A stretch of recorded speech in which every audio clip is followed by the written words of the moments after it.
Guys, it's time. It's Beterbiev against Bivol. It is the true 50-50 fight against two unbelievable pound-for-pound fighters. And in this video, I'm going to try and give you some tactical insights into how we might be able to separate these two. Because guys, honestly, I'm having a hard time. But stick around to the end of this video and I'm going to try and unveil as many secrets to you as I can about these two fighters. Hello everyone, welcome back to a guy called Henry. Guys, how is everybody doing? It's been a little while since I've posted. It's been a bit of a slower time in boxing since the Anthony Joshua fight. You know, I think the thing for me, guys, with this channel is, I'm just sort of going on a little tangent here at the beginning, but the thing for me about this channel is I really want to make every video I make about something that contributes to the outcome of fights. And so there's been lots of interesting stuff going on if you're into the drama and gossip that exists in boxing, you know, whether it's Eubank Jr. calling out everyone at a press conference, whether it's Don Charles talking about how everyone in the boxing industry has wronged him, how everybody's gone for him. And I was thinking about doing a video called Don Charles versus everybody, because that's kind of how it feels at the moment. But the thing is, guys, is that like I just don't love that stuff. Like I'm not into it. Do you know what I mean? I'm not into gossip and bollocks. I just want to talk about boxing technique. You know, when we talk about like the psychology building up into a fight, I think it's fun to listen to how people are talking, how they feel about things. I love looking at the technique. I love thinking about the training camps and all that kind of stuff. But as far as possible, I try and avoid gossip and drama because I just don't think it's very interesting. Anyway, that said, we have a boxing purist's dream in this fight. It's just Dmitry Bivol against Artur Beterbiev. What is there to say about it? I mean, it's just, I don't actually even know which name is first on the post, so that's how good this fight is. I think it might be Beterbiev Bivol, given Beterbiev has more belts, but Bivol's probably had the biggest high-profile win against Canelo. But what an unbelievable fight, guys. I mean, really, this is an absolutely incredible matchup between two guys who are absolute masters of their very contrasting styles. Whenever I think about this fight, and I've been thinking about it a lot, and I'm going to try and give you some really good tactical insight in this video, and there's so much to unpack here, guys. I've tried to be very specific and focus on a couple of key factors, things that we can actually analyze and break down, because a lot of what they do is just on the fly in there. You know, they go in there with their style, and then they try and react to what's in front of them. But I keep thinking about Hagler versus Leonard when I think about this fight, and I know it's not exactly the same, and it's quite different. But at the same time, there are some similarities, you know, two contrasting styles, two guys at the absolute elite of boxing. Whether these guys go down as absolute legends like those two, probably not to the same extent, just because of the era that they're in. But, you know, they're the only two guys in that light heavyweight division that they've cleaned out the rest of the division as far as I'm concerned. And, you know, I think the two of them are absolutely unbelievable.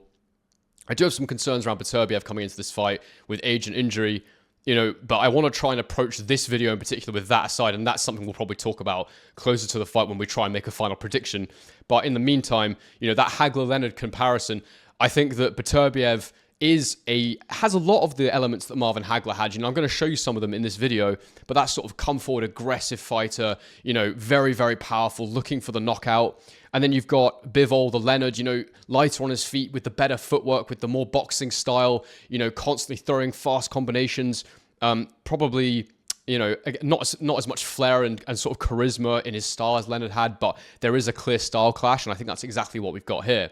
Guys, before I get into this tactical analysis, please like the video, please subscribe to a guy called Henry, and if you were thinking about buying this fight on DAZN, all I ask is that you use my link in description. Some of you did that last time for the Joshua Dubois fight, and it just means I get like 5% of the revenue, guys, so I really appreciate it. If you would like to use my link to buy the fight, get there, it's in the description. But I also want you to comment below, guys. How do you think this fight is going to go? Because this is a true 50-50 fight. It's very, very difficult to separate the two men.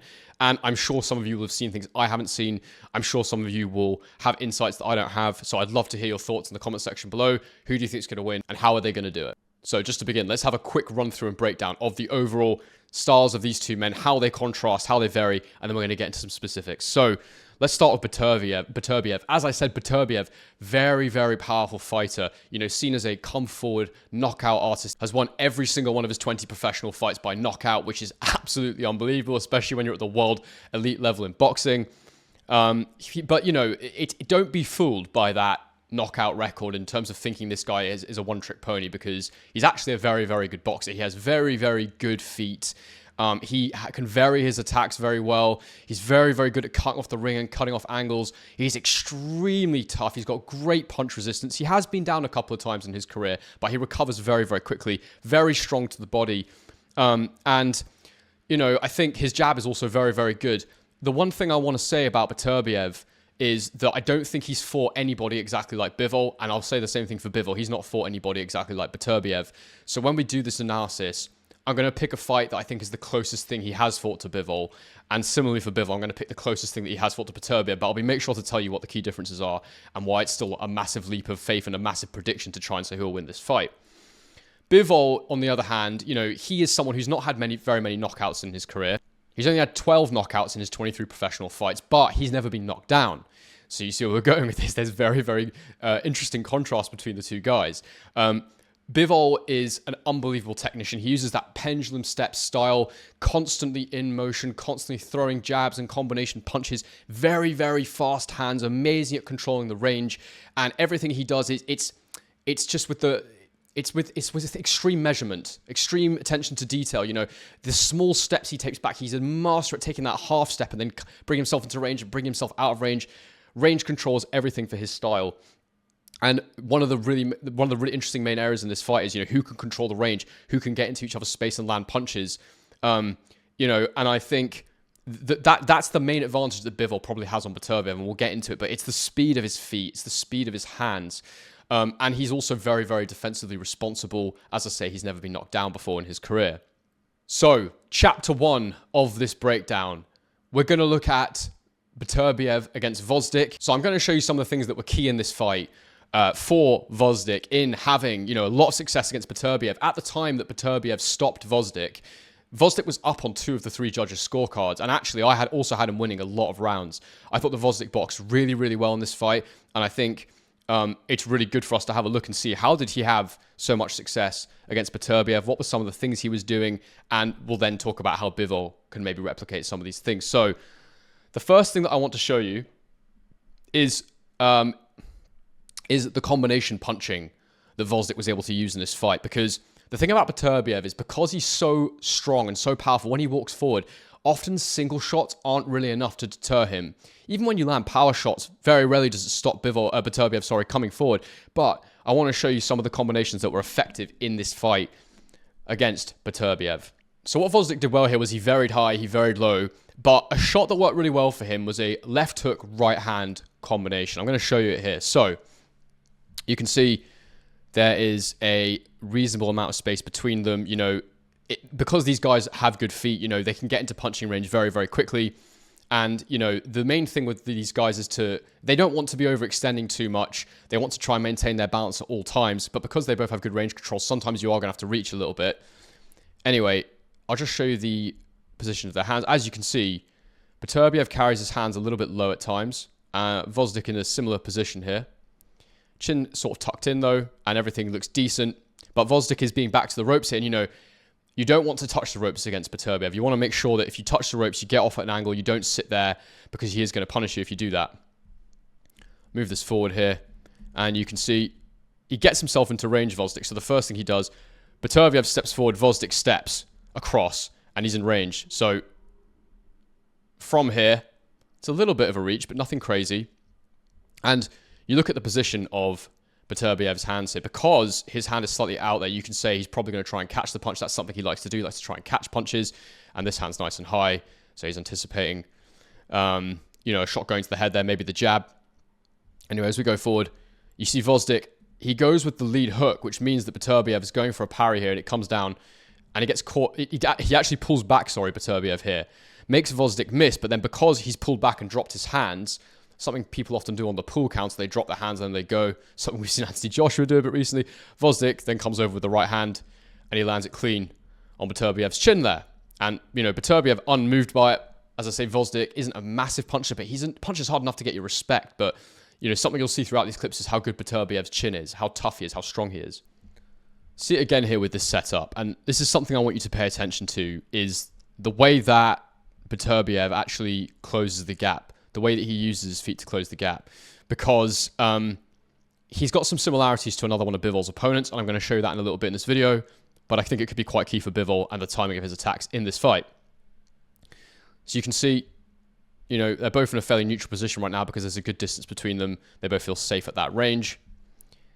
Edge it forward here. And what you'll notice here is Bivol lifts his back foot and Beterbiev lifts his back foot and Gvozdyk lifts his front foot, the position you end up in there is that Gvozdyk has good balance still here. His feet are, a nice range apart. Everything's cool there for him. Beterbiev, on the other hand, has quite narrow feet here, so he's not on balance. So what he then needs to do is get his feet into the proper position again, which he does. He steps forward, and he's then okay. But at the same time he steps, Gvozdyk also steps. So at that moment, as he steps forward, because Beterbiev's not on balance as he takes that step, he's not in a position to counterpunch, so he's stepping into a position of balance. Gvozdyk lunges his front foot forward, and he throws the hook at the same time, which catches Beterbiev. Beterbiev tries to throw a counter jab, which just misses, and then Gvozdyk comes over the top with that right hand, which lands clean.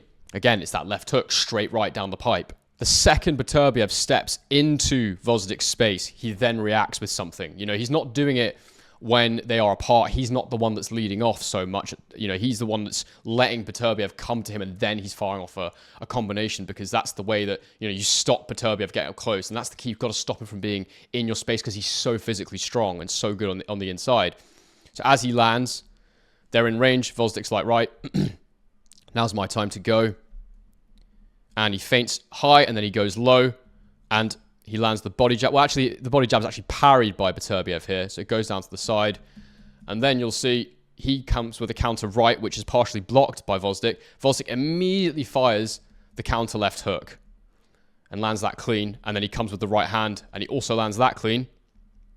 And then he finishes with the jab and a right hand to the body. And that right hand to the body there is something that he had a lot of success with in this fight. I think I counted about 20 right hands to the body that Gvozdyk was able to land in this fight. But the main thing, as you'll see as I go through these combination punches that I'm showing you, is that, it kept Gvozdyk safe. Every time Beterbiev went into his space, tried to initiate an effective attack, Gvozdyk fired a fast, sharp counter or combination leading off. So here they've had a little bit of an exchange. They're facing each other.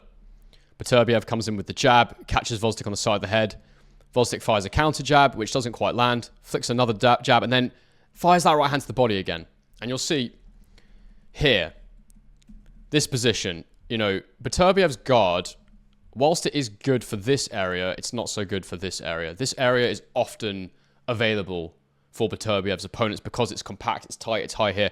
But what I will say is he's very, very strong to the body, Beterbiev, so he can take these punches.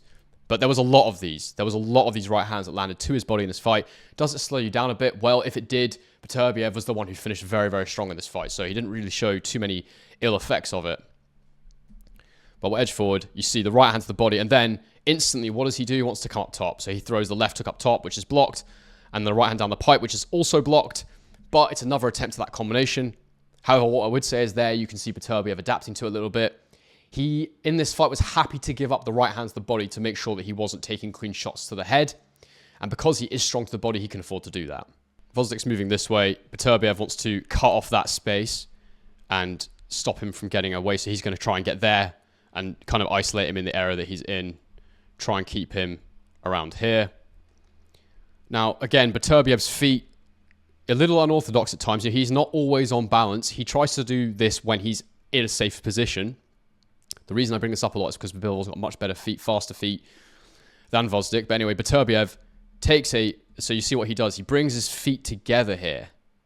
Once again, you're not on balance in that position. You can't punch as effectively. You can't defend as effectively when your feet are that close together. So he steps into space. But as he steps again, Gvozdyk fires his attack. So he goes with a jab, which is parried. But now they're in punching range. Now Gvozdyk's going to have to do something because he doesn't want Beterbiev to keep him on the ropes or get him to the ropes. So he's got to do something defensively. Either he's got to move. But, you can't just always move because you'll just get simply walked down. So you have to offer something. What he offers here is a good combination. So he throws the right hand. He throws the jab. Fires down to the body with that right hand again. And as I say, that's always available. Because Gvozdyk was having success with those shots to the head early with that right hand, with that left hook. He's taken the high guard, but you look, that space there to the body, it's available. It's available. He's not like Artur Abraham, where, I remember Artur Abraham used to have that really tight high guard, but he'd sort of lean forward as well, so you couldn't even really reach his body too easily. So you can see here, it's quite a simple setup. Beterbiev is walking into Gvozdyk's space. He's walking him down. And again, you have to do something to deter him, and this is something Bivol is going to have to do in this fight. So it's a simple jab to the guard, throws another jab to the guard because, Beterbiev is sat there in his range. And then, you look at his guard, nice and high and tight, which is fantastic defense for the head. But as I've said time and time again, now the body is left exposed. And he fires the right hand downstairs, which makes Beterbiev take a step back. And that's exactly what you need to do against Beterbiev. Make him take a step back. So occupying his guard with fast jabs, throwing downstairs, or doing it as part of a combination, really effective against Beterbiev because that is a shot he'll give up. Whilst he's got a really strong body, he obviously still feels it enough to feel, deterred, not to just keep marching straight forward. Same situation here. Jab upstairs, brings that guard to the middle, and then he just fires it down again to the body. And again, stops Beterbiev's march forward. Another nice bit of work from Gvozdyk. He pulls the jab out. He almost goes to pull Beterbiev's guard down there a little bit, which, makes him worry, makes him want to keep it up. And then what he does is he circles round, he fires the jab upstairs, and he slips under Beterbiev's counter jab. And then again, the hook there to the body is clean on. Very nice shot. Again, Beterbiev gets up his guard and backs up. Again, and there were countless examples of this, but, interesting again with the feet here. Beterbiev wants to circle around this way. And Gvozdyk always goes when Beterbiev is either in motion or just finishing being in motion because his balance won't be as good to fire his big, powerful punches. So as we go forward, you see he takes a step out to the side, which means he's kind of in motion, which means Gvozdyk's I can gamble a bit here. So you can't quite see because of this thing in the way. But his stance is actually quite wide there and, quite dangerous if you're going in against a punch like Beterbiev, but he can't punch when he's moving like that. So he goes for it. He fires a jab upstairs, just touches the glove of Beterbiev, but he then brings the right hand downstairs again. And that shot was just there for him all night. Bit of variation here from the combinations that I showed you before, incorporating all the different things we've been talking about. So Beterbiev steps into Gvozdyk's space. Gvozdyk now has to come alive. And, I actually really rated this from Gvozdyk, what he was able to do, because so often you see somebody step into someone else's range and they don't do anything. They don't react. They just sit there in the pocket. But Gvozdyk worked so hard in this fight, which was also part of his undoing, and we will talk about that. But you see, Beterbiev takes a step forward. The second that foot lands, you can see, the second Beterbiev's front foot lands here, Gvozdyk becomes alive. So he goes with the hook because, and it's such a clear shot for him to go for here because look at where Beterbiev's backhand is here. It's low. It's not always at his chin. And that makes sense because you want to be a bit more active with your hands. You don't always want to have them high. But as he steps in, Gvozdyk goes with the lead hook. Beterbiev pulls back, and it shows his good reflexes. It shows his ability to create space. But what Gvozdyk does here is rather than shoot high, which is what he's been doing throughout the fight. I mean, this is round 4, so at this point, he's felt it a few times, Beterbiev. Rather than go high, this time he fires low to the body. So I showed you before, he throws that left hook, right hand up top, but here he does it low, and a punch that's just been available for him, and then Gvozdyk's able to move off because Beterbiev covers up and goes into his shell. And I do just want to quickly show you a little bit more of the footwork that Beterbiev has on display because I believe that this is something that, could get him in trouble in the fight. I don't want to say it's wrong because I don't believe there are wrong things. I believe there are things that suit your style and there may be weaknesses to those things. So I think that Beterbiev's footwork at times can be a weakness. And I'm just going to show you a couple of moments. There's many moments of this throughout the fight. I showed you a few just before, but a couple more. This is seemingly a fairly innocuous moment. But I want to show this because it's a tool for Beterbiev, but it's also a problem. So in this position here, you can see that, Beterbiev's mid-attack, and he's got off a couple of little shots. And, the main thing for Beterbiev in being this pressure come forward fighter is you can't just let guys exit to the sides. And this is something that Hagler used to do. And there's actually a couple of things I see in Beterbiev that Hagler does. I'm going to show you some more later in the video because there's some really important stuff I've got to show you about Beterbiev. Ultimately, he won this fight and he won it well. And I'm going to show you why. But first, I want to show you his weaknesses. Then I'm going to show you how Bivol capitalizes on them. Then I'll bring it back to what Beterbiev does well and how I think that can affect Bivol. So you see here, Gvozdyk tries to exit. He lands a little short hook. Because Gvozdyk is going round to Beterbiev's right, his right foot, and therefore what would put him in a southpaw position, is the closest foot now. You can see that. So he instantly throws that lead hand because it keeps him close. If he had followed him round with his front foot, his naturally front foot, his orthodox front foot, then that'll be fine. So that's a nice little bit of skill there from Beterbiev to close the distance. He doesn't quite land the punch, but what you'll see happen here is as a result of this, he doesn't want to stay as a southpaw in this position here. He does not want to stay like that. So what does he do? He's got to get his feet back into the right position. So he brings his back foot forwards and he crosses his feet. And there is a moment in there, and again, he crosses his feet. And there are moments in here, again, he's in southpaw. Gvozdyk here, I'm telling you, he can shoot from that position there. He has to be sharper. His feet aren't great himself. Someone like Bivol, his feet are always good. They're always on balance. So the speed at which he can make up distance, I don't think Beterbiev wants to get hit as a southpaw. I'll be honest with you, I really don't. I don't think that would be a comfortable position for him to be in. He's not a natural switcher. He's someone that uses that as a method of closing the ring off, but he's not going to stand in a southpaw stance. So that is a good moment to attack him. You see he steps through into orthodox again, and again into southpaw, and again into orthodox. Any of those moments where he's stepping, he's not going to be fully on balance. He's going to be in a stance he doesn't like. And you can see in this exchange here, almost gets Beterbiev into trouble. So you see Beterbiev flicks a jab out. Gvozdyk has decided, I'm going to shuffle in here. And you see how he brings his foot inside Beterbiev's front foot. And, Beterbiev's hands are low, so I see the appeal here. I see the appeal. Get to him, get to his chin. Gvozdyk fires the jab. Beterbiev leans back. He likes to do that. He likes to lean back. And I worry about this against Bivol because Bivol can close that gap so quickly. Because his feet are already quite wide, there's only so much space for him to move his rear foot back without going fully off balance. So he leans his head back. Objective of that is to counter normally. And to really regain his balance, he needs to bring his front foot back slightly so he can keep that nice stance. So what happens here is he leans his head back. He tries to throw the overhand right, which does hit Gvozdyk, which is very, very good. But you can see the problem here is that as he's thrown it, he's lifted his foot back to try and get himself into position. So he's then found that balance as he's thrown the right hand. But then what's happened is he's taken another little step to find his feet again, but he's leaning in. Because Gvozdyk continues his attack, stays on the offensive, he can't just stay here. He's not in a position to throw. So then what he's got to do is bring this foot back again. So as he moves back again, Gvozdyk follows him, and he ends up actually crossing his feet over. And guys, stick with me. Pay attention to this, because this is stuff that I'm going to show you Bivol capitalizing. I'm going to show you what he does in these scenarios. So again here, Beterbiev is walking down Gvozdyk. He is leaning into range here. You see he's got wide feet. Wide feet. So to defend there, he's got to move his head. And Gvozdyk's thrown. Beterbiev's pulled back. And again, he's leaned back and he's stepping backwards. Gvozdyk's thrown the jab, and Beterbiev's ended up in a pretty bad position here. Feet very close together. Gvozdyk on the offensive. He's got a much better stance, much better balance, easier to attack from for him. So Beterbiev needs to get back again. He's taken another step, but again, he's leaning. You can see his body's like curving backwards slightly, which is not good for your balance when you're punching. Your weight needs to be evenly distributed from here and here. But because he's on the move, it's very difficult. Again, he takes another step. Gvozdyk throws another jab, and you can see what he's forced to do here, which is step out of orthodox into southpaw to try and regain his balance.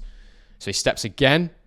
And, the thing with Gvozdyk here is if he was moving in more of a straight line, so you see from this position here, if he was willing to, really pressure Beterbiev and follow and go with him, he could stay with him here and cause him a lot of problems. But what he does instead is he throws that jab and he steps off to the side, which, it's actually not the right thing to do there because it lets Beterbiev off and his feet cross. But again, you see his feet crossing, you see him get himself into trouble potentially with his feet if someone was more committed to following him in that straight line, pulling straight out, crossing your feet, something that you can't do against Bivol. So guys, the fight we're going to be looking at for Bivol is the Canelo fight. Now, I'm going to say from the off here and make it extremely clear before everyone gets in the comments and starts criticizing, Canelo is not Beterbiev. I'm so very well aware of that. There are so many things that Beterbiev does better than Canelo. There's things Canelo does better than Beterbiev too, but for this fight, Beterbiev is a much tougher test than Canelo's for Bivol. Just the size alone makes it a much tougher fight. But Beterbiev has much faster feet than Canelo too, in my opinion. He's got much better footwork. I think Canelo almost certainly has better head movement than Beterbiev. I think his high guard is actually very effective too. But there are some similarities in the way that they cut the ring off and the way that they move their feet. And I want to show you here, you know, if you guys watched my Canelo against Berlanga breakdown, I actually broke this down in that video. I'm going to do it again here so you can see, because it's in context, it makes way more sense. So I've just shown you the things that Gvozdyk did to trouble Beterbiev.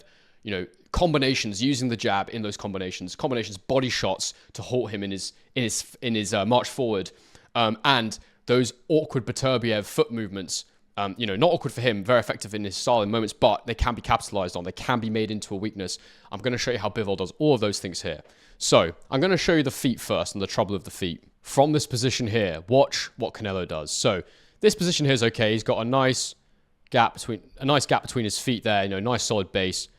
Bivol, I've done this. You know, I've shown you this before in the Berlanga video. I'm going to go over it again just so people can see. So he's watching Canelo's hips. He's watching his feet.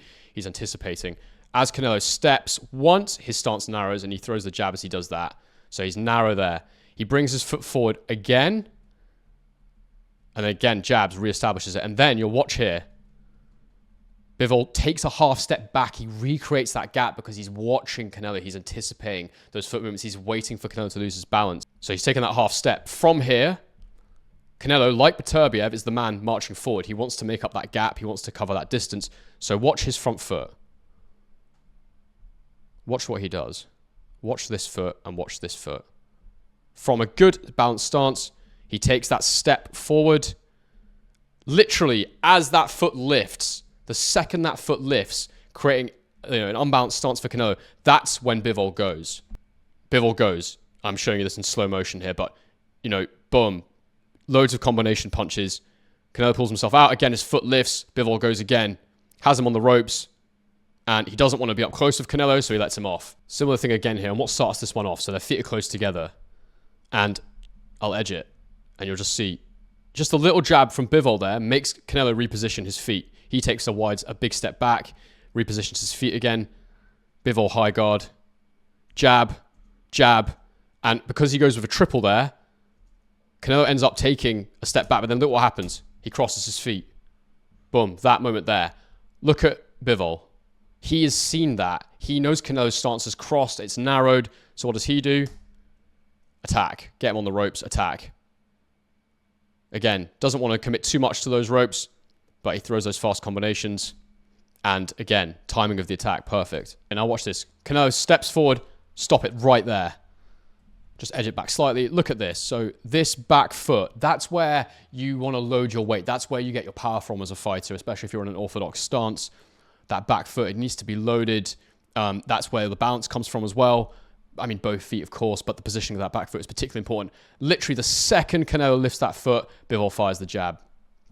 Fires the jab, and then he goes with that hook around the guard. Just misses, but then what does he do? Jab to the body. And again, if I stop it there, watch. Canelo has brought his front foot back, and again, he's narrowed his stance. And there's a decent gap between them here. You know, you'll have seen this gap with Gvozdyk and Beterbiev a few times where Gvozdyk didn't follow him in. Bivol goes again, jab high, low to the body. You know, how many times did I show you that? Right hand to the body being effective. Jab high, brings the guard up. What does it also do? Exposes the body. Jab high, boom, right hand downstairs. Just Canelo pulls back well there, which is really, catches him in the solar plexus a little bit, nothing crazy. And, you know, from there, again, Canelo gets moving again and he's all good. But you see the timing, the rhythm, the patterns of attack. You know, it's when Canelo's feet are not there. Here's another great example. You know, feet nice and close together. Bivol's hands in a great position. Canelo's hands are quite low. So, you know, if you can get him in a position where his feet aren't great, his hands are low, he's there to be hit. So I just want to edge it forward, and you'll see Canelo lifts his front foot. He wants to be even closer, so he lifts his front foot and plants that front foot. As he does that, his weight comes forward, and Bivol just throws a little, it's not a powerful hook, but it's just a kind of like little just cuffing one just to let him know you've stepped into my range now. Now Canelo, because he's lifted his back foot and leaned forward, again, he won't have balance, and his weight distribution is on the front foot. It's pointing down here, so he's in a very vulnerable position from there. So Bivol goes. Boom, uppercut, jab, right hand, left hook, right hand again. And then Canelo's on the ropes. Round two, go again. Boom, boom, boom. And speed and power in those shots. is really, really good. And that was actually one of the more spectacular moments in the fight where Bivol really went for Canelo. That was in round 5. That left foot lands, he steps in. But again, look at his position. Head is, you know, just so far over his front foot that he's not really any kind of counter-punching position. He's trying to get close. He wants to lean forward and then step his front foot in so he's there with it, but he doesn't do it quickly enough. Bivol's super sharp, and so he goes boom, boom, boom, big combinations around the guard, powerful hooks fast, and, you know, really good stuff from Bivol, and then they reset. And, you know, the way that Bivol throws with those sort of inside hooks, and it's something he does, he explodes into those little moments, manages his stamina extremely well, Bivol. But it actually really reminds me of Joe Calzaghe. The slapping sort of shots, they're not huge power hooks, but very, very fast, and obviously have quite a lot on them that they're hurting the man enough that, you know, you then have to get out and reassess, and fast enough that they're very difficult to counter as well. And his hands are always in a good position, Bivol. This is something that's worth noticing, you know, head to head, Bivol will stand his ground with you. I think Beterbiev can have success in these moments. I really do. Canelo was too small for Bivol, that's for sure. But, you know, standing like that, head to head, you know, Canelo throws a left hook, and as he throws that left hook, his right hand is down. And he, you know, something Canelo does quite a bit is drop his hand as he throws that left hook. It's something a lot of fighters do. Beterbiev certainly has a low right hand from time to time, so this is a counter you can expect to see from Bivol. Throws that left hook really quickly, which Canelo dodges. But what does he do? What have we been talking about this whole time? This lean back that Beterbiev does, the lean. What happens when you lean? You lose your balance, you lose your center of gravity. So what does Bivol do from there? He's leant, right, and look what Canelo's feet have done. He's ended up in southpaw there. Again, his right foot is forward. So what does Bivol do? He goes, he attacks, lands a good shot there. Canelo ends up standing his ground, and this is that moment in the fight, something you may remember, he picks him up out of frustration, but just the timing of those attacks, absolutely brilliant. And then just to further illustrate, you know, the combination punching is something we talked about, something that's necessary to keep Beterbiev off you, to stop him just walking you down. I want to show you the combinations. And I love this video that DAZN posted. It's called Hear Every Shot, Bivol's Biggest Hits versus Canelo. And it's like a ringside sort of HD camera that they've used. And just to show you some of the shots here. I mean, just the speed you see watching it at full speed like this is great. That one there I love. Let's go back on that one a little bit. This one here. So throws the jab, throws the backhand, throws the jab again, and then you can see he goes with that right hand to the body, left hook up top. And the speed Bivol throws at, man, it's just so impressive. Goes again, more spiteful shots. It's just so fast with his hands, Bivol. And something he was able to do with Canelo was sort of push him away, and also he likes to keep that stiff arm there to maintain the gap between them. Once he's thrown a combination, it keeps him safe, you know, jab, hold it, then move, and it just gives him that split second to readjust his feet, get himself into a safe position again. Very, very effective. You know, guys, because I have to do a lot of my videos in slow motion, luckily I get to use some DAZN footage. Because I have to do a lot of my videos in slow motion, sometimes you forget how fast these guys are and how powerful they look. But when you watch this one here, let's watch it in slow, and then I'll do it at full speed. Jab to the guard, pulls Canelo's guard out the way, fires that right hand down the middle, comes up with the left hook. Canelo pulls back, leaning again. But because, again, I showed you before, because he's leant, look at Bivol's eyes. So that left hook misses. I swear you can almost see his eyes widen the second that misses. That moment there, you can almost see his eyes widen, and he's like, right, he's leaning back. You can see his weight distribution is like a rainbow leaning backwards. So that is the opportunity to go. And what does he do? He goes. He goes. Jab. Let's just do it full speed. Jab. Right hand. Left hook. Right hand. Body.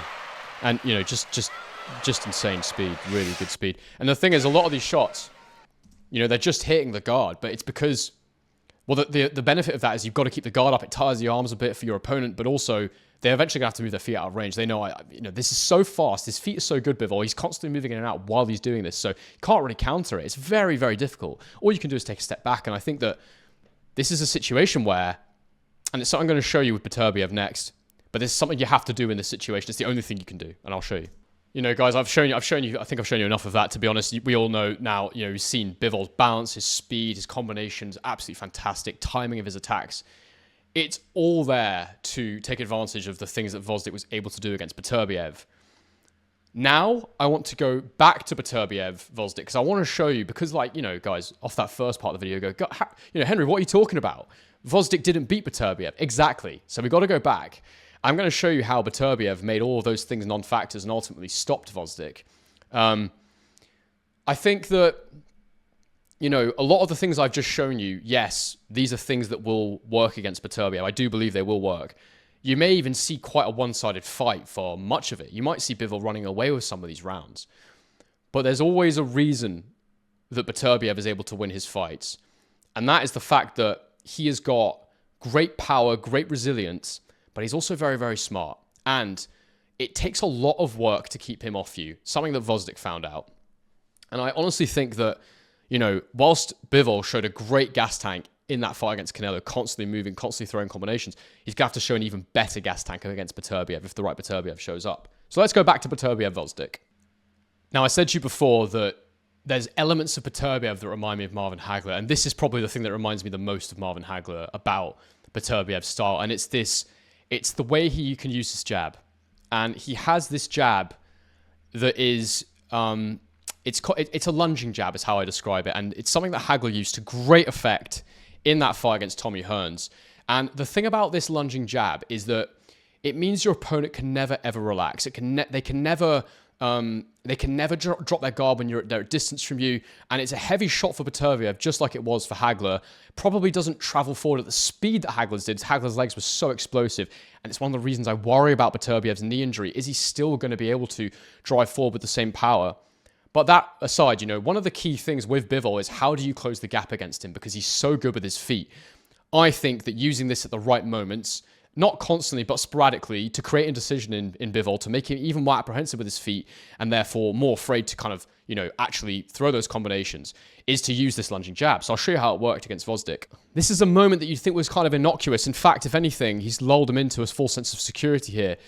Beterbiev. So look, his feet are actually, he's coming out of having crossed his feet here, and something I criticized him for, but it's also a strength, and I'll show you why in this moment, because, you know, right now Gvozdyk actually looks like he's in a much better position than Beterbiev. His hands are in a good position to counterattack, his feet are nicely spaced apart.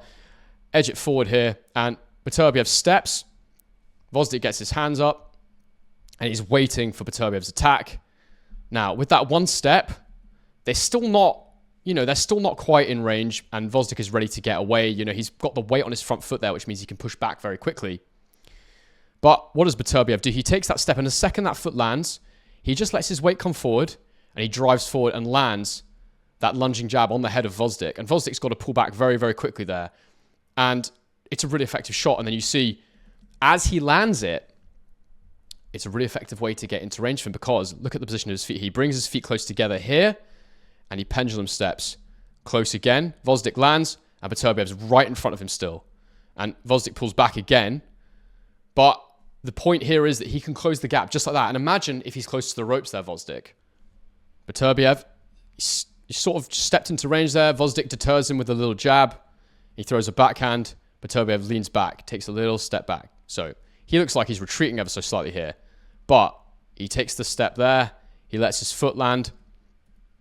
He's let his foot land. Gvozdyk feels he's on the retreat, and he feels a little bit more relaxed, potentially, you know, a little calmer. To turn moving backwards into moving forwards very, very quickly is an effective thing to do. It's something Bivol does in a very different way. But as second that foot lands, what does he do? Little step, drives off his back foot, and boom, fires that jab. You know, from here, if he's just throwing normally, you know, he's not really in range. There's a good gap between their feet. You know, good space. But fires that lunging jab, and it brings him into range instantly. And he's inside there. And Gvozdyk does well of ducking under the hook, but again, he can go to work from that position. Again, watch this one. Their feet are close together, but Beterbiev on the attack. Just watch. So Gvozdyk is like, right, I'm not going to throw here. I'm going to take a step backwards. And this is the risk of moving backwards in straight lines against Beterbiev. Goes to bring this foot back to here. As he does it, lifts his foot. The second he lifts that foot and starts to retreat, not moving off at an angle, but moving straight backwards, our boy is ready. Beterbiev is ready with that jab, and he goes lunging with it. Look at that. Steps all the way in. And as he does it again, watch what he does with his feet. This foot comes all the way to here, so that the front foot can go to here and continue to close the gap. So watch. Jab goes, back foot comes forward. As the jab lands, his front foot comes forward as well, and he's in range again. Fires the backhand. Something Gvozdyk did well was getting under that right hand, but as you'll see as the fight goes on, that becomes less and less effective. Again, and there was many instances of this in the fight, so go and watch the fight if you want to check it out. I have to be careful with how I use this footage, of course, as you know, guys. But, you know, good space apart here. You've got a step to get into range there. Watch what Beterbiev does. Same thing again. Fires off. Boom. Lands a really, really good jab to the head there. Powerful. Feet come together. Pendulum steps in, and he's there. Comes inside Gvozdyk's jab. And then he's in his space. Gvozdyk's able to take a step back. But the point is, at any given moment, he can decide, I'm in your space now. Now, Gvozdyk did eventually adapt to this shot and start slipping it and throwing right hands over the top, which worked well for him. But the point is, if you can be unpredictable enough with this, if you can use it in the right moments, in the right timings, again, a very effective tool for Beterbiev. Something that he's going to have to do against Bivol if he's going to win this fight, he's got to slow him down. And the best way to slow someone down is to hit them. And specifically hit them to the body. Of course, headshot slows someone down too because it just drains your energy. It gives you a foggy head. It makes you less sharp. It's stressful taking punches. But the right hand to the body was actually probably the star shot for him in this fight. And it was what really, really slowed Gvozdyk down. You know, the relentless pressure. Gvozdyk was having to be active every time Beterbiev was in his space, constantly alert because of that lunging jab. But that right hand to the body was the money shot for him. I'm going to show you a few times where he landed it, and it was significant. So it's quite hard to see it here. And actually, you know, these guys landed a similar amount of right hands to the body, but the difference in power is just ridiculous. These right hands to the body really, really affected Gvozdyk. So watch here. As Gvozdyk tries to circle round Beterbiev here, because Beterbiev's in a good position, you can barely see this shot go in, but Beterbiev gets his head off the center line, you know, gets round the outside of Gvozdyk's hand, and you can see, you can't quite see it, but this in here, if you could hear it, go and watch the fight. If you go to minute 13:39 in this fight, it's round 4 of the fight, he lands this shot to the solar plexus, boom, right there. And it's really hard to see it, but from that moment, in the rest of that round, Gvozdyk was really, really trying to recover. He was trying to hide it, but that shot had a big impact on him. I'm going to show you some more obvious ones. There's a little sneaky one here on the retreat, so you'll see Gvozdyk, high guard, worried about what's coming at him. Beterbiev occupies that guard, takes a little step in, and then he swings that right hand in, and it lands just around the side of the guard there, to the side of the body. Look at this one here. Beterbiev shuffles his way into range. He does that little step. Right foot comes forward, lifts the left foot at the same time, and steps in. And, you know, Gvozdyk, as I say, always feels like when Beterbiev's on the attack, he has to do something, he has to throw. So he tries to throw the jab, something that can be anticipated by Beterbiev as he throws that jab. He gets his head off the center line, and boom, lands a huge right hand to the body of Gvozdyk there. And I think that shot will be huge for him against Bivol, because Bivol always throwing the jab, not always with speed, and not always with power, often with speed, and he often throws that point jab, but especially when he's throwing that, when he's mid-combination, he pauses, throws that stiff arm. I think that's a moment that Beterbiev can really get his head round and throw that into the body. Beterbiev's on the attack. Gvozdyk tries to move off to the side here. Because of that, he's exposed his body. And as he goes around, his guard goes up. He's stepping around to the side. You can see his weight is going this way. So naturally, his body's going to open up a little bit on his left side. His guard is high. So that leaves this space here for Beterbiev to capitalize on, which he does. And he fires it in there. And look, you can see that is clean on the side. And that has got to wreck. You can see the skin folding over and rippling. That's got to absolutely wreck. And he peels off there. Gvozdyk hits the ropes and moves away. But again, when he's moving off at these angles, it's something that Beterbiev is able to do, is capitalize on that open body. Again, here, look at this one. Another massive shot. So Beterbiev flourishes his lead hand. Flourishes it. Makes you think he's going high. Brings the guard up ever so slightly. Creates this space here for the backhand. It's a straight shot from his hip into there. Flourishes high. Dips low with his legs. Goes inside Gvozdyk's jab. Boom. Straight to the body. Beautiful shot. Again, walks into range. Step. Gvozdyk wants to throw the jab. But Beterbiev, head down. And, you know, he gets his head is there. It's below the punching level of Gvozdyk. Gvozdyk's going to have to throw downwards. Gets his head off the center line again. Gvozdyk tries to throw a hook. It kind of lands a little bit, but at the same time, Beterbiev lands a huge right hand right in his gut there, which is going to be horrible to take. Again, all this, and then you see he pulls out again. He has that lean back, gets hit a little bit, but he's willing to take a few shots, Beterbiev, because his power is so much better than anybody he really faces. Again, guys, way more examples of this. I'm just going to show you one more here because I really like this example. Steps in. So watch, he steps into Gvozdik's space there. Feet are inside. Again, Gvozdyk, he doesn't want to get punched in the head, so the body will be available. Steps inside, and, Gvozdyk raises his guard. Huge right hand to the body there from Beterbiev, and that is going to just be... It's just going to be really painful. Lands a little left hook as well.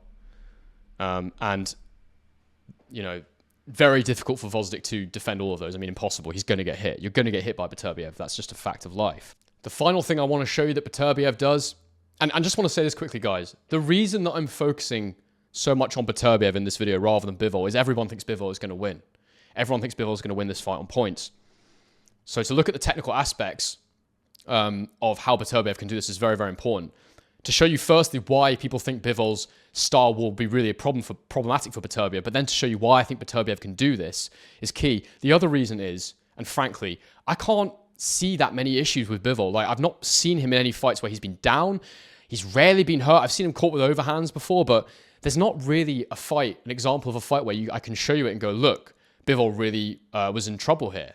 It doesn't exist, and he's not fought anybody that's really like Beterbiev. I think Canelo, he's lacking a lot of the things that Beterbiev has, but it's the closest you're going to get in terms of a very powerful, strong, come-forward puncher who's trying to knock you out and how he dealt with that. But, Canelo's feet are nothing like Beterbiev's. Canelo's power isn't as good as Beterbiev's. Canelo's size is lesser than Beterbiev's. So that's the reason I've done this video the way I have. I hope you can understand, because I'm sure a lot of you want to see more of Bivol. But this is the key to breaking this fight down. It's looking at Beterbiev and what Beterbiev can do to Bivol, because we all know what Bivol can do. And it's more speculation, because I can't really find someone. That Canelo fight, Canelo didn't trouble Bivol, guys. There was no issue. He stayed off the ropes, moved off at angles, kept Canelo occupied with the jab. His feet were way too good for Canelo. It was an absolute whitewash of a fight. And, it's hard. It's hard to show you somebody that's actually been able to trouble Bivol. So we have to try and imagine Gvozdyk right now is Bivol. And it's not fair, because he's not. He's different. His feet are slower. He doesn't have the hand speed. He doesn't have the ring IQ. But he's still a very good boxer, and probably the best technical boxer I think that Beterbiev's faced. So it's a good example. The final thing that I want to show you that Beterbiev did in this fight that I think is absolutely crucial for him to do against Bivol, because of the hand speed of Bivol, because of, when does Bivol actually properly open up? It's when he gets into that punching phase. And when I say open up, I mean go for it. But he's still defensively sound, so this is risky for Beterbiev. But I think Beterbiev, like he does in all his fights, at some point has got to go, I back my power over yours. I think if we land at the same time, I'm going to cause you more damage than you're going to cause me. Because we don't really know. Bivol's obviously got a good chin. I have seen him shooken before by an overhand right. But it's really his defense that's super good. Can he be hurt? Yes. Can he be knocked out? I'm absolutely sure he can be knocked out. So, let me show you. Punching during punches. Okay, so. Both men in a nice setup. High guard there from Beterbiev. He's stepping into range, and Gvozdyk has a looser guard, but he's ready to punch, because as I told you, he wants to punch as Beterbiev enters the space. So, enters the space, and Gvozdyk goes for him. Steps into his space. And, he didn't do this too often, Gvozdyk. He didn't go in on Beterbiev too often, but you see, he's the one who initiates here. Throws the backhand on the guard, comes in with a jab, and lands it clean on Beterbiev's head. And because Beterbiev does have a leaky guard at times, guys, he will take a shot to give one. And that's what I'm going to show you here. So he takes that shot, instantly releases his jab, which misses. The jab of Gvozdyk then goes over the head of Beterbiev, because what he does well here is he gets his head off the center line, brings his head over to the side ever so slightly, and then he's able to land a right hand to the body there. And Gvozdyk pulls out. But that's the first little example of punching at the same time. Again here, watch. Gvozdyk, backhand, initiates with the backhand again. Comes forward with the jab. At that exact moment, Beterbiev, he just times it perfectly. And look at that left hook around the side of the head there. And he's able to move off. And they reset. Again here, watch. And I think this one is a good example of how it might look against Bivol, because Bivol will be the one, I think, who initiates attacks when it's a counter of sorts. He's not countering punches, he's countering footwork. So the second he sees your feet aren't right, he'll go. So when he initiates, watch. Beterbiev throws a jab here, and then countered by the Gvozdyk jab. Then Beterbiev backs up a little bit. His feet maybe aren't great there. It's hard to tell. But Gvozdyk gambles with the right hand here. Goes round with the hook, the jab there. And, a motion you could see yourself. You could see Bivol being in this moment here where he's throwing. He likes to throw that hand straight up the middle very quickly. But Beterbiev, very tough, very strong, will take one to give one. That jab lands, but then his jab goes up the middle there. Boom. And that ends that whole sequence because he's willing to throw at the same time. Little double jab from Gvozdyk, and then Beterbiev lets his hand go. Backhand, and they're punching together there. And, you know, Gvozdyk lands on the chest, Beterbiev lands on the chin. And he has to get out there, Gvozdyk. One more to show you quickly. Beterbiev initiates, he goes in with the jab, and then you can see his back foot comes in there. So you know for a second that his feet aren't going to be amazing. Brings that right hand round, and they land right hands together there. And this is the thing with Beterbiev, guys. You know, you can hit him, but he's going to hit you too, probably. And this is something that happened quite a bit in this fight, was, you know, both guys landing together, Beterbiev just having the more telling of the two guys. The reason you don't see Gvozdyk throwing a single jab very often is it doesn't halt Beterbiev's march. So that is something that Bivol's going to have to do. He's going to have to fight at a very high pace. Probably one that he'll eventually become uncomfortable with if this is a fully fit Beterbiev in the ring. Guys, I'm not going to show you how he finishes the fight. You can go and check it out at this video. It's something you need to watch at full speed, and it's something I can't show you in this video. But rest assured, he went through the gears eventually. He starts fighting more and more on the inside of Gvozdyk, stays on the inside, gets those little hooks in, stops him from escaping. In the end, the shots weren't even that massive that knocked him out, but he was so knackered at that point. Shots to the head start going in, clean shots. And, you know, Beterbiev, one of the special things about him is he's got these really heavy hands where he doesn't even really need to load up that much to have a huge impact on you. So, guys, in summary, you know, I'm not going to make a prediction in this video because I'm going to do that later in the week before the fight. I will make a prediction, and I promise you I will. I always do, and I will make quite a specific prediction about how I think this fight will go. But you know, obviously, guys, prediction. I'm not saying I know what's going to happen. I'm saying I'm taking an educated guess. At the end of the day, this is a proper 50-50 fight. And, you know, we have to consider all the factors around it. I'll be considering other things about this fight, psychology. I'll be considering the training camps. I'll be considering all sorts of different things, assuming there's enough to talk about. I need to look into it all. But I spent a lot of time studying these two in the build-up to this video. And all I can say is that it's a perfect clash of two unbelievable styles. They're both elite at what they do. I think some things I haven't mentioned enough probably in this video that will come into play: a gas tank for both men. I think that Bivol is going to have to work at an exceptionally high rate to keep Beterbiev off him for 12 rounds. You know, this fight ended in round 10. There was another 2 rounds potentially that Gvozdyk would have had to go through to make it to the end. At this point, Beterbiev was absolutely piecing him up. And, you know, look at that Bivol-Canelo fight. Bivol fought at a very good pace throughout the fight. And throughout his career, I've never really seen him tired.